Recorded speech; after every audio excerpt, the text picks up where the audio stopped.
Alors, aux combattants de tous bords, bravo l'Ukraine pour sa fuite en avant. Vous vous battez comme des morts de faim. La liberté vous attend. Ah, le travail. Une armée russe réaliste. 7000 morts. Peut-être 10 000 blessés.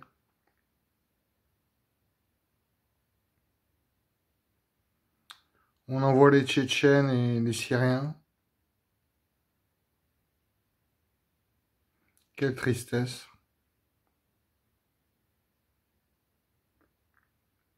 C'est le jackpot.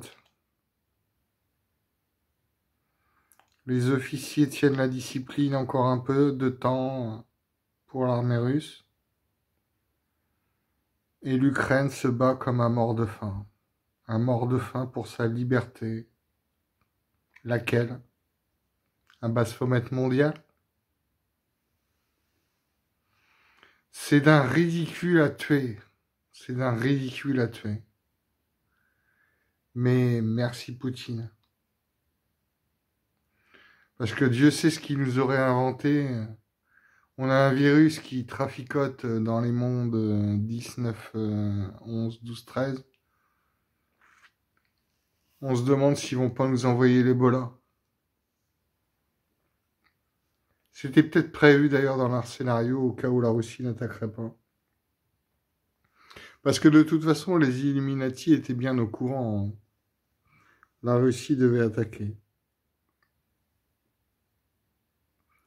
Donc, le Néum,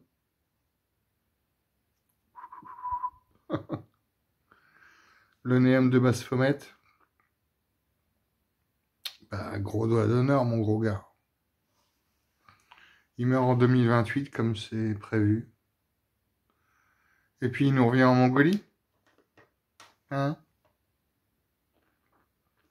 Non, vraiment, on n'est pas au bout de nos peines. D'ici à 2062 et demi, il y a encore pas mal de choses de prévues. Enfin, moi, je pense que la rigidité russe va finir par vaincre en Ukraine. Parce que les Ukrainiens vont faire une psychose ambiante de groupe.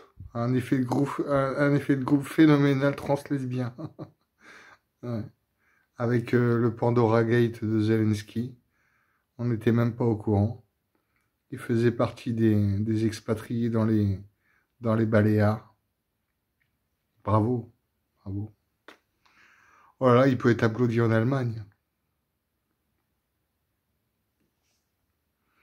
Et puis alors cette propagande occidentale, la même que confondue en opposé avec la propagande russe, deux aberrations mondiales, deux propagandes totalement opposées, aberrantes des deux côtés. C'est vraiment lamentable. Alors là, il nous indique le théâtre, là, le fameux théâtre de Mariupol, avec enfants notés à terre, bâtiment soi-disant explosé. Non.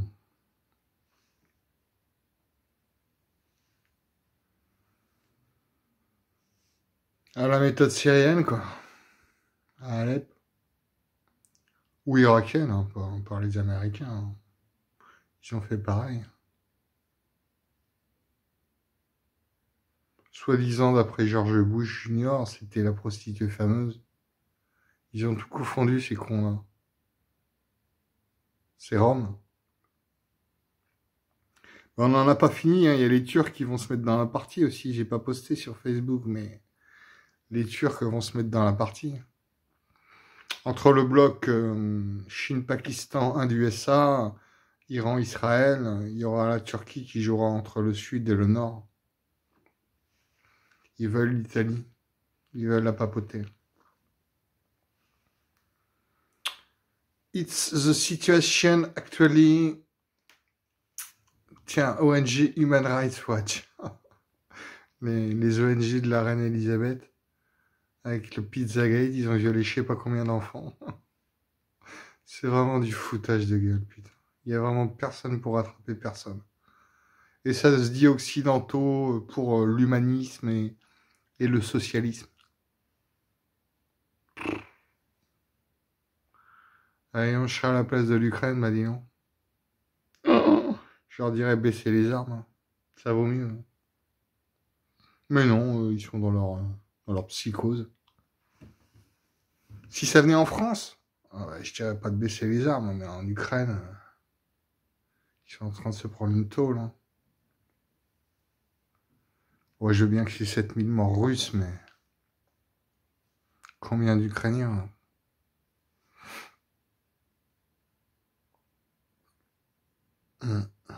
Combien de mois avant que ça atteigne la France? Déjà, il va y avoir des répercussions économiques. Macron en a parlé, de 12 à 18 mois, on va sentir les effets. 12 à 18 mois, qu'est-ce qui peut se passer en Ukraine entre 12 à 18 mois? Bah, il n'y a plus d'Ukraine, c'est rasé. Hein. C'est complètement rasé. Et après? Ah bah alors là.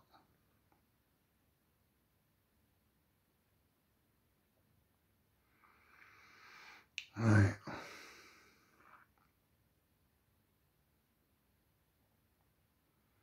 Le rôle de la Chine. Bonne question. C'est 3 guerres parallèles. 3 guerres parallèles. Chine, Pakistan, Inde, USA. Au Moyen-Orient, Iran, Israël. Et Europe, Russie de l'autre côté. Les Américains vont être occupés.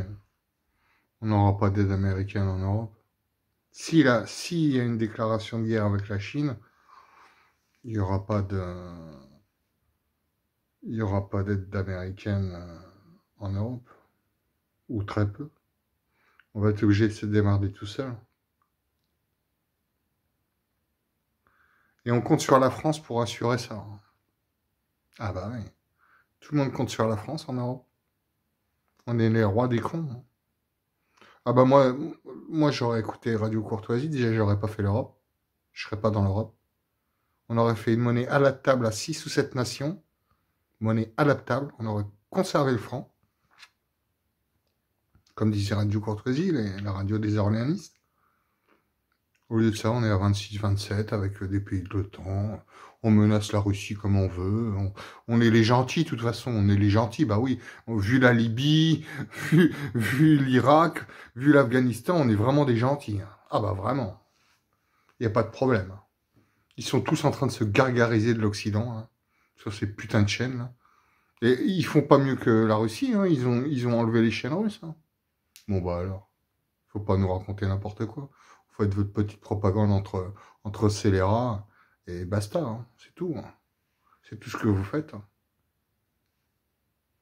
Brunet, il s'excite comme un cheval de course là, sur LCI. Là.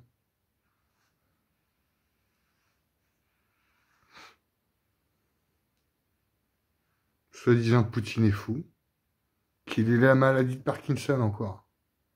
Ça veut dire qu'il est fou. On va se faire la tête. Hein.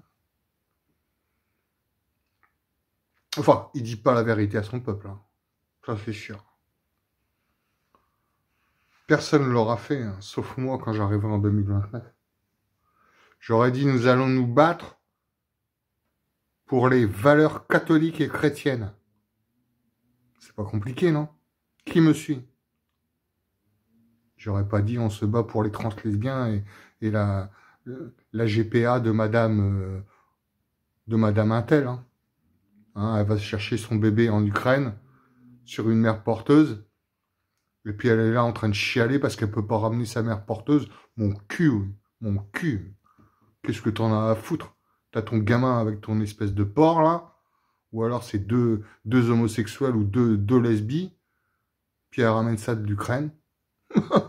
les mères porteuses d'Ukraine, et puis qu'ils aient vu des usines bio américaines, c'est tout à fait possible. C'est tout à fait possible.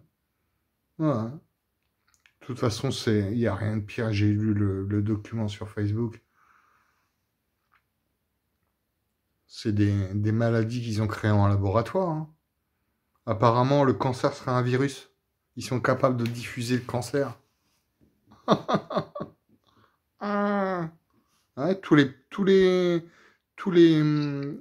les politiciens d'Amérique du Sud qui ont attrapé le cancer comme ça. Bing, cancer. Bing, cancer. Bing, cancer. Bah, c'est les Américains. Ils préparent tout ça et puis ils vont foutre ça en Ukraine. C'est tout à fait possible. C'est tout à fait possible.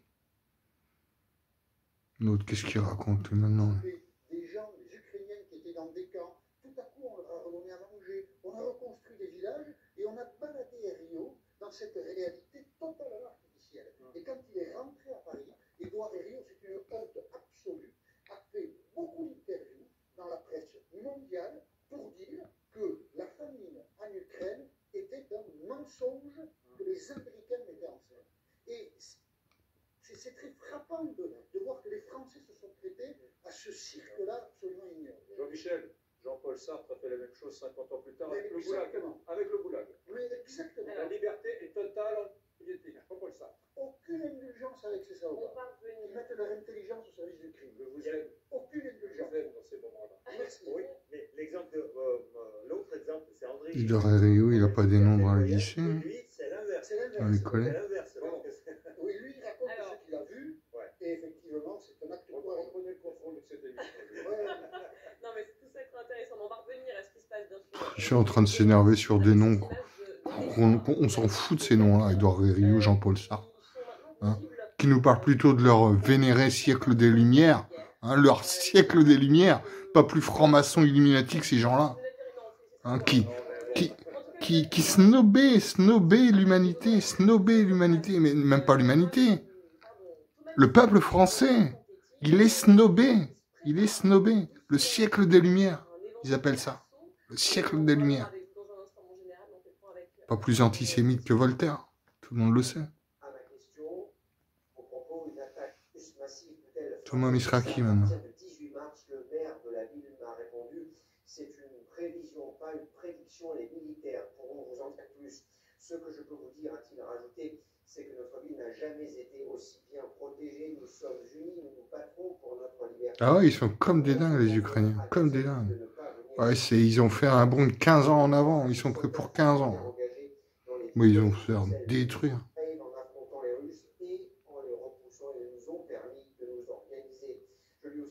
Ouais, ils sont organisés. Ils font une psychose de groupe, les mecs.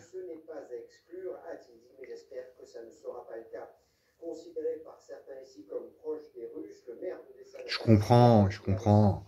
La Hongrie, l'Estonie, la Slovaquie, la Roumanie, Moldavie, la Géorgie, qu'ils soient dans l'OTAN ou pas, qui ont vécu l'ère soviétique.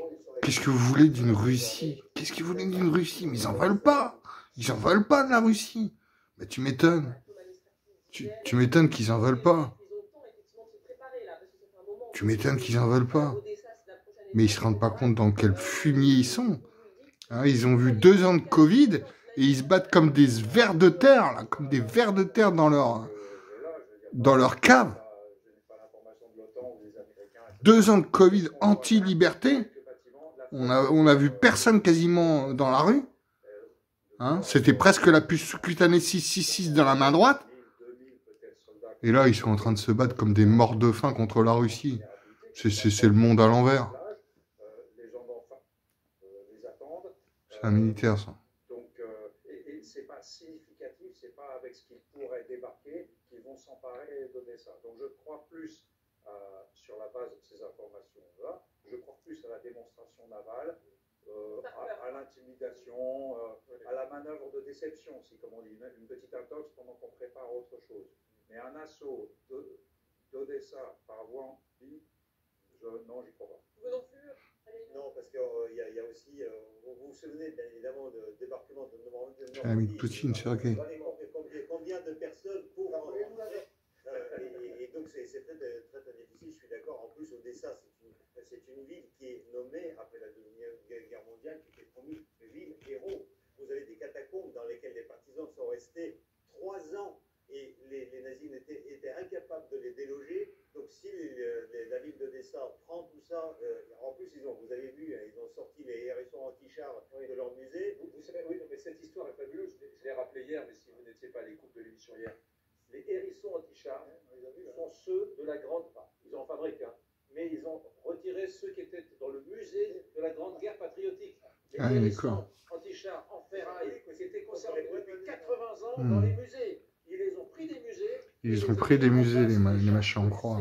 Symboliquement, quelque chose à donner. Les amis, je voudrais qu'on marque une petite pause pour aller vers Renaud Pilat. Le pauvre, il est là, il nous écoute, il n'est pas encore intervenu, mais tout à l'heure, devant la machine à café, juste avant le début de l'émission, vous m'avez dit un truc sur la Bosnie-Herzégovine qui m'a glacé, qu'on n'avait pas vu, Julie et moi. Hein. Racontez-nous. Qui va sortir encore? Dimanche, je suis tombé sur cette déclaration de l'ambassadeur russe en Bosnie-Herzégovine qui m'a effectivement fait froid dans le dos, puisque il faut savoir que hier, Joseph Borrell, le monsieur politique étrangère de l'Union européenne, est dans les Balkans. Il fait le tour des Balkans parce qu'évidemment, cette guerre en Europe crée des tensions dans les Balkans. Il était hier à Sarajevo en disant qu'il allait y avoir une base européenne une base militaire depuis la fin de la guerre en 95 et une base européenne qui surveille, qui aide Bosnie-Herzégovine à garder sa stabilité.